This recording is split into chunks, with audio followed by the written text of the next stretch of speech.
from Inner City Helping Homeless. We're probably guilty at times of putting out numbers, but I think at times you kind of have to do it because it's the only language that the government understand. So when they come out, for example, the homeless figures were released yesterday. Owen Murphy, there was a reduction of 2 children from the month before, there was an increase of 30 families, there was an increase in adults, and Owen Murphy had the neck to come out and say it's stabilising.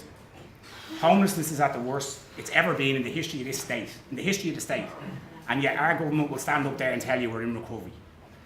We remember when the first couple of hubs were opened, we started a campaign to try and go against the hubs. There was a bargain town out on the north side that was bought to be a family hub. A bargain town.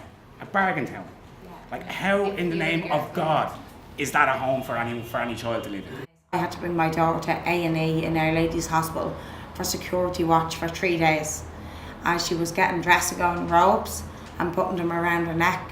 She knew what she was doing, completely tying them around her neck, saying she hated her life.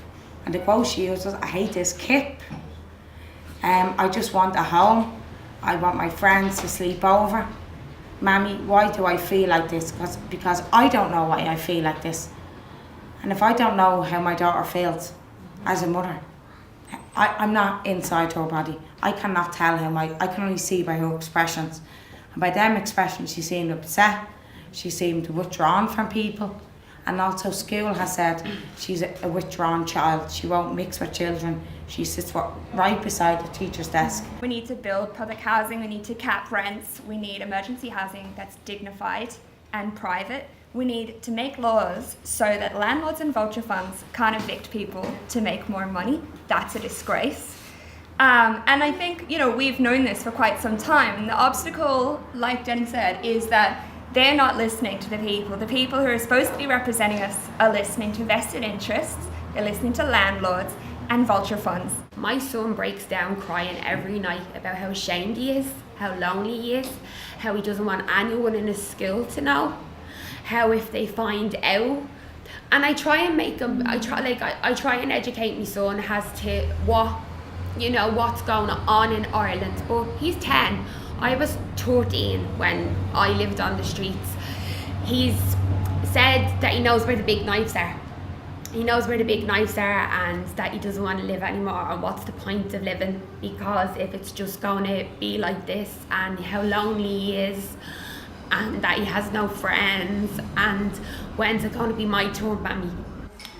So basically me and Molly are back out and couldn't find another property. I did search for other properties just in case people think, oh, you just went back out homeless. No, we couldn't find another property.